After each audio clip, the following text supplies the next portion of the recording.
Hey everyone, welcome back to the channel. In today's quick tutorial, I'm going to show you how to wrap text in Google Sheets. If you've ever had data spilling out of cells and making your spreadsheet look messy, don't worry, by the end of this video, you'll know exactly how to keep things neat and easy to read with just a couple of clicks. Let's dive right in together. Alright, the first thing you'll want to do is select the text that you want to wrap. Now, you might be working with just a single cell, or maybe you have an entire column or even a whole table that needs tidying up. To select a single cell, just click on it once. If you need to select multiple cells, just click and drag across the ones you want. Or if they're not next to each other, you can actually hold down the Command key on a Mac or the Control key on Windows and click each cell individually. Taking a moment to carefully select the right range, make sure you don't accidentally mess with any data you want to leave as is. Now that you've got your cells selected, let's move up to the toolbar at the very top of Google Sheets. There are a bunch of icons here and it can feel a bit overwhelming at first.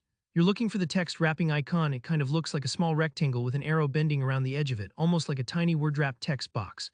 If you're not seeing it right away, no worries, sometimes it's tucked under the More section, which is shown as a little triangle or set of three dots. Just click that and you should see the text wrapping icon pop up. Go ahead and click on that icon. When you do, you'll get a few different options: overflow, wrap, and clip. What we want here is wrap. Wrapping text means that if the content in your cell is too long to fit in a single line, Google Sheets will automatically push the overflow onto a new line within that same cell. It adjusts the height of the row so you can see everything at once, rather than your text running off into the next cell or getting cut off altogether. This simple step makes your spreadsheet instantly more readable, especially if you have longer notes, long data labels, or descriptions that would otherwise just get lost.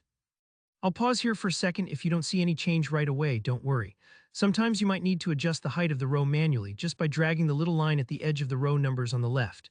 Google Sheets tries to do this automatically most of the time, but every now and then you'll want to give it a little nudge, especially if you're dealing with super long text.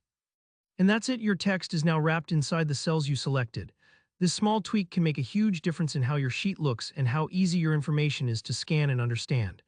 Think of it like tidying up your desk. Suddenly, everything's organized and you can actually find what you're looking for. Alright, I hope this was helpful. If you learned something new today, go ahead and hit that like button. If you have any questions or tips of your own for using Google Sheets, drop them in the comments below. I love hearing your feedback.